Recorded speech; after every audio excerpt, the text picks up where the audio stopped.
Out here in nature, food resources are ephemeral. They come and go. Sometimes you might have a huge bounty that'll last only for a short period before it vanishes for another year. And at other times you might find yourself with a giant pile of fresh meat, far too much to consume before it begins to spoil.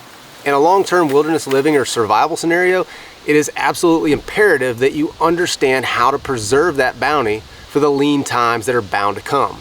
In this video, we're going to focus yet again on preserving meat, but we're going to do things a little bit different. In previous videos, I've shown how to air dry jerky or to smoke jerky for long-term preservation. And in this video, we're going to be making something called biltong, which originates in South Africa.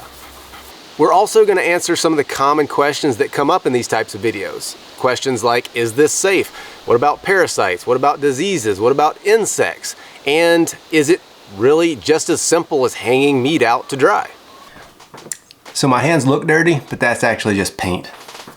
I've got a couple of big old elk back straps here, and we're going to use this to make some biltong. Now, this isn't typically the cut you'd use. Normally to make biltong, you want a mussel that's got long, straight fibers where you can cut it actually in line with the grain. And in a back strap, the mussel grain kind of goes across. So when you slice them like this, you do have kind of a little bit of a cross grain, but that's all right. This is what I got, so this is what we're going to use. So I've got a cutting board here that's about 3/4 of an inch thick or so, and I'm just going to use this as a kind of a depth guide. I'm going to lay it on my table, put my my back strap down there, and then just run my fillet knife right along this, and we'll end up with some really nice uniform steaks that will then air dry. It really helps to have a razor sharp knife for this.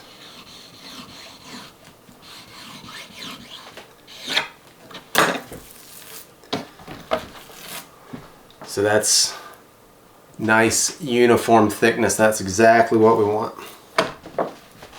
So biltong is kind of like jerky, but it's also very different from jerky. Jerky is typically sliced very thin, and it's also sliced across the grain. With biltong, the idea is to slice it with the grain, and then after it's dried, when you're ready to eat it, you just slice off little pieces of it.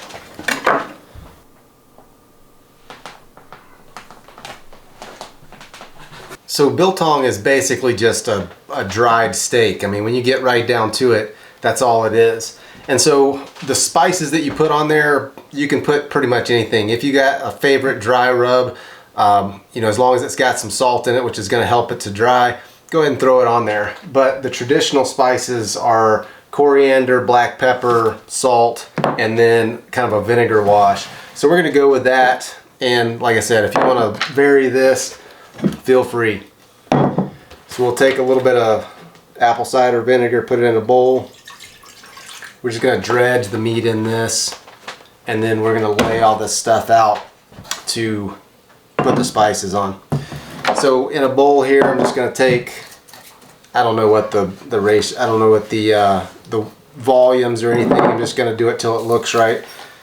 If you want to do this and you're one of those people that has to have exact measurements, just Google a recipe, and I'm sure you'll come up with all sorts of different ratios, but all of it's going to have coriander in it, or most of it will.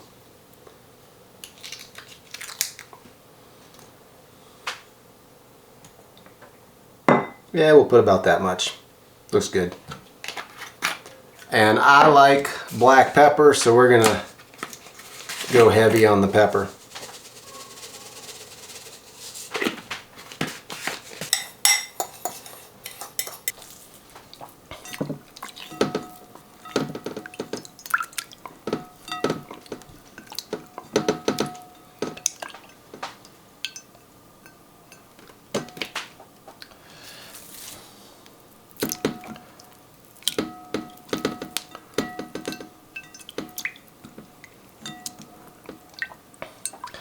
Smelling this vinegar reminds me of spending time up at my grandfather's in Maryland. He would go to the Chesapeake and get a box of crabs. And we always had vinegar to dip them in.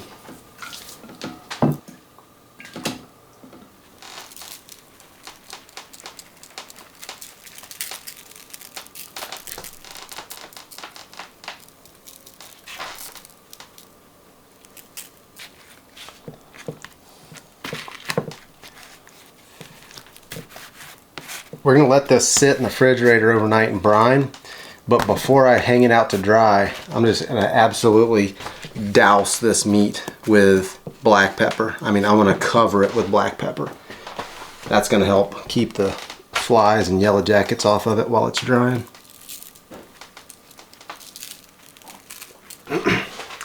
Alright, so we've got our tray of meat all seasoned up, and we're just going to stick this in the refrigerator overnight.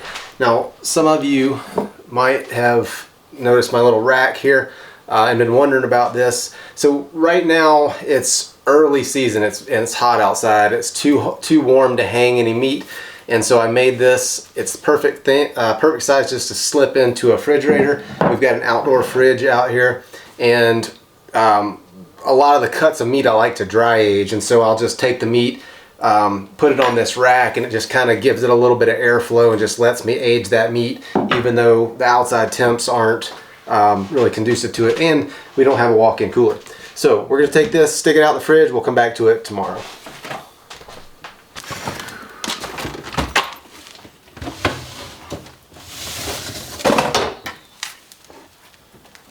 Oh, that smells good.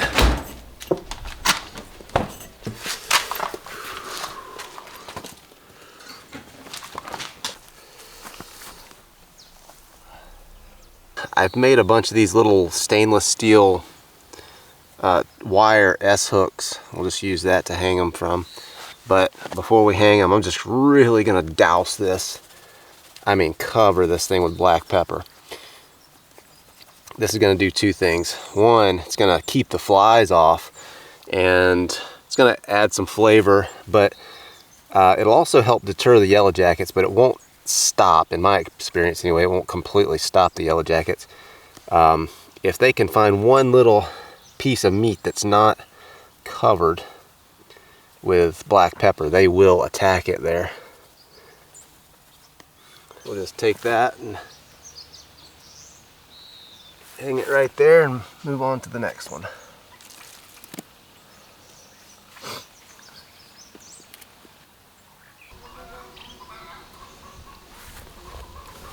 So I'm going to go ahead and work my way through the rest of this. We're going to hang it up here for the initial drying period, and we're probably going to end up having to move it inside on the screen porch because I doubt that the yellow jackets are going to leave it alone.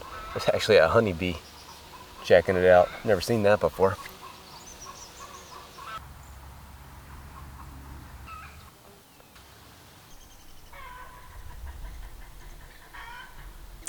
Alright, so our meat is all seasoned up and hanging on the fence, and it's probably, if I had to guess in these weather conditions, I would say it's probably going to take 3, 4, maybe 5 days to dry out, and then we'll come back to it. Now, I've got it hanging outside right now, and the yellow jackets aren't too bad. There's a few buzzing around, but I would imagine they're probably going to find it and come in force. You know, in summer like we are right now, yellow jackets will completely consume this meat. Believe it or not, they can eat this much meat in just a few days.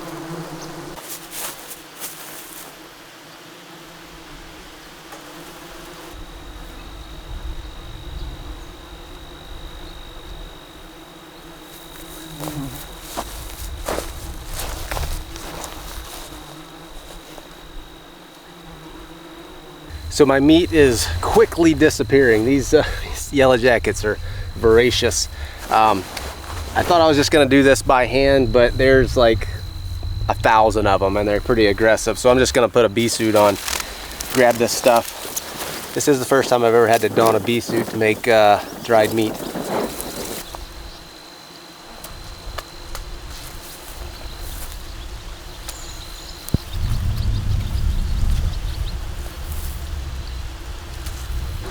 There you go, the hazards of curing meat outside in the summertime.